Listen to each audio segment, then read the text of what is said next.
Assalamualaikum warahmatullahi wabarakatuh. Waalaikumsalam Waalaikumsalam warahmatullahi warahmatullahi wabarakatuh. wabarakatuh. Kami dari kelompok ekonomi makro akan berdiskusi mengenai fluktuasi jangka pendek atau jangka panjang. Kali ini studi kasus yang dibahas ialah mengenai sektor pertanian. Sebelum kita memasuki materi diskusi, hendaknya kita perkenalan. Nama saya Reni Nur Aini dengan NIM 2340026. Silakan teman-teman untuk berkenalan. Perkenalkan, nama saya Muhammad Adnan Syarif dengan NIM 20340013. Perkenalkan, saya Noviana dengan NIM 203400015.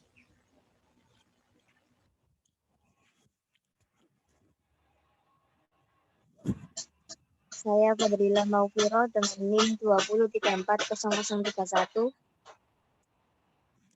Nama saya Rohmadotin Fitri dengan NIM 203400012. Untuk diskusi bisa dimulai dari sekarang. Monggo teman-teman. Ya, saya ingin bertanya, menurut kalian fluktuasi itu ekonomi jangka pendek berdampak negatif apa positif? Kalau menurut saya ya Mas Adnan, fluktuasi itu ada sisi negatifnya. Kenapa? Bisa minta tolong penjelasannya? Jadi fluktuasi harga, jika harga itu menurun, itu bisa menyebabkan ekonomi menjadi deflasi. Kalau dia naik secara tajam, menyebabkan inflasi. Oh iya, cukup. Bagaimana yang lain?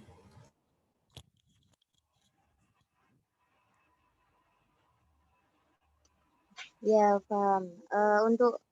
Kalau untuk negara yang maju, apakah juga bisa mengalami fluktuasi dalam perekonomiannya? Kalau untuk negara maju bisa mengalami fluktuasi. Misal gini, di bidang pertanian, harga menurun atau naik membuat ketidakseimbangan komoditas. Dan pengaruhnya ini hingga ke ekonomi global. Karena bidang pertanian sangat berpengaruh ke sektor lain, gak hanya sektor pertanian itu sendiri. Jadi misal kebutuhan pangan, manusia, dan peternakan dan sebagainya, itu bisa secara global pengaruhnya. Yang menyebabkan fluktuasinya sendiri itu apa? Kan negaranya kan sudah maju. Kenapa bisa mengalami fluktuasinya itu? Fluktuasi di bidang pertanian ya Mbak. Misalnya seorang petani gagal menjual cabai merah dan jumlah cabai merah itu banyak. Maka cabai agar bisa laku, maka harga cabai bisa diturunkan.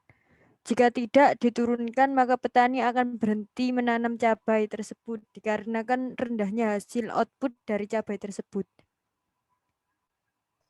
Dan penyebabnya juga dari perubahan harga itu sendiri. Itu bisa faktor internal maupun eksternal. Ada yang faktor mata uang, komoditas produsen di setiap negara kan berbeda-beda. Kuantitasnya pun hasilnya juga beda-beda. Kegiatan ekspor impor di negara tersebut dan kebijakan dunia juga berpengaruh. Perubahan harga juga dapat disebabkan karena kualitas barang juga, Mbak. Iya kan? Jadi, walaupun negara itu maju, perubahan sekecil apapun dari faktor internal dan eksternal juga berpengaruh ya. Ya, karena itu dari perilaku harga sendiri.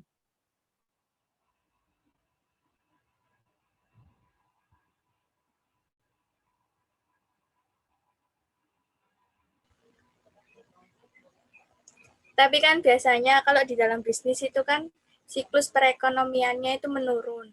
Bisa mempengaruhi dimensi dari kegiatan ekonomi yang tidak hanya dari faktor produksinya saja.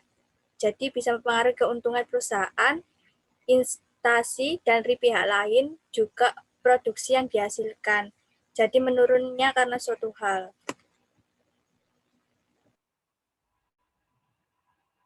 Berarti besar kemungkinan untuk menjaga stabilitas perekonomian itu untuk tidak terjadi fluktuasi, terutama dalam bidang pertanian tidak bisa selalu stabil ya.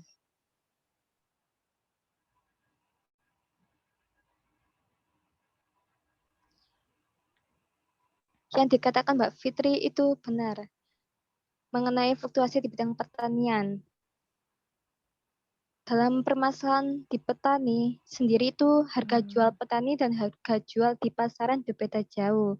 Ketika harga hasil kebun atau tani yaitu cabai, mereka membiarkan dan tidak merawat alhasil berpindah alih terhadap budidaya lain. Di dalam bisnis, misalnya di suatu perusahaan, faktor produksi juga dapat mempengaruhi adanya penyebab fluktuasi. Misalnya, di sebuah perusahaan tersebut ada target untuk memproduksi 1.000 barang per minggunya.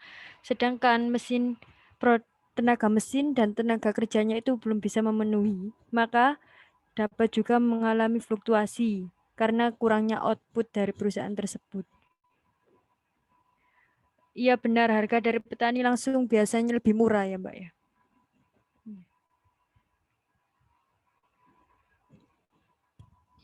Dan yang ditanyakan Mbak Lila, apakah menjaga stabilitas perekonomian terjadi fluktuasi tidak selalu stabil? Ya tidak bisa, karena kondisi ekonomi setiap harinya kan berubah-ubah. Namun demikian, pemerintah juga nggak hanya diam gitu. Pasti ada upaya-upaya yang dilakukan agar fluktuasi itu tidak menyebabkan inflasi ataupun deflasi. Jadi jika dalam internal, pemerintah itu harus bekerja sama dengan pemerintah daerah. Dan begitu pula di eksternalnya, pemerintah harus bekerja sama dengan negara-negara lain. Jadi berkesinambungan satu sama lain lah. Begitu. Lantas bagaimana sih upaya pemerintah dalam menjaga keseimbangan fluktuasi yang terjadi terutama dalam hal bahan pangan?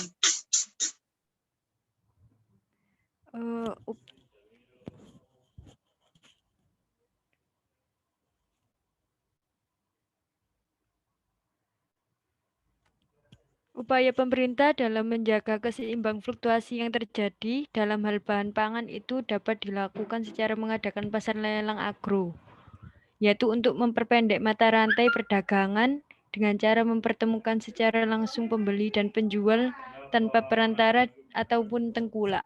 Jadi langsung, Mbak. Mungkin dengan rutin selalu mengecek atau memonitor stok ketersediaan pasokan, distribusi, dan stabilisasi harga.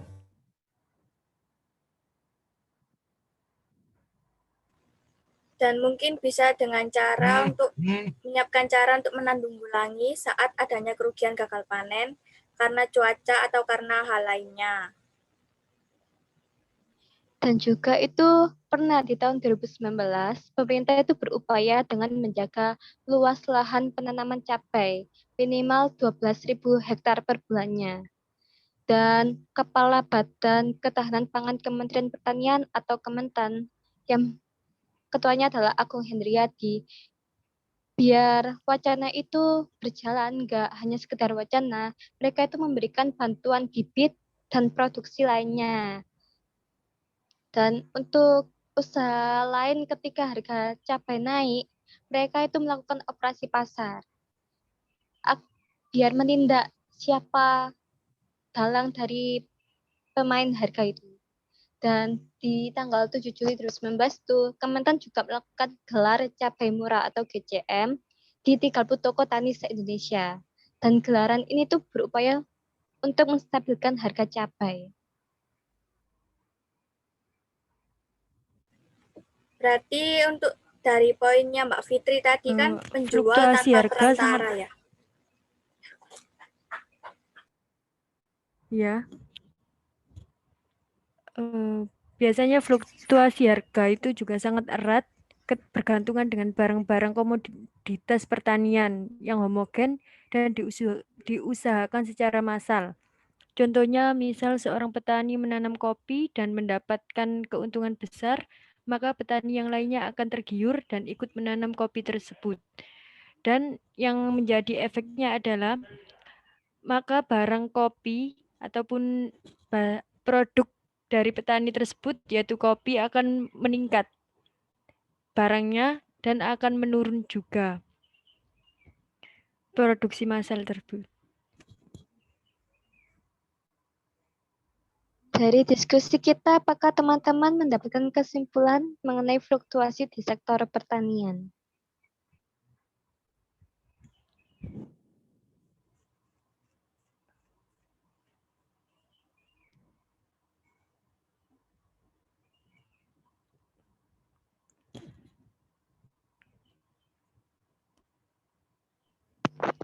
Kesimpulan dari fluktuasi pertanian yang dapat saya simpulkan adalah fluktuasi ataupun turun naiknya harga dapat disebabkan oleh cuaca juga, tergantung produksi ataupun outputnya. Faktor-faktor pemerintah juga dapat dipengaruhi oleh itu. Mungkin yang lain dapat menyimpulkan.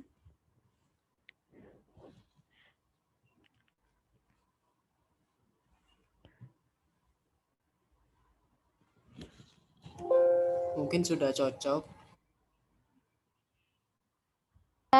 Dan secara ringkasnya, saya setuju dengan pendapatnya Mbak Fitri mengenai kesimpulan fluktuasi di sektor pertanian.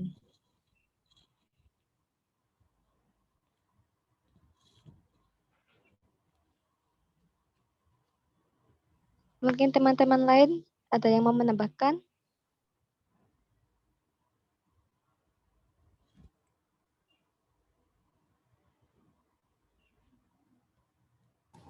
Tidak.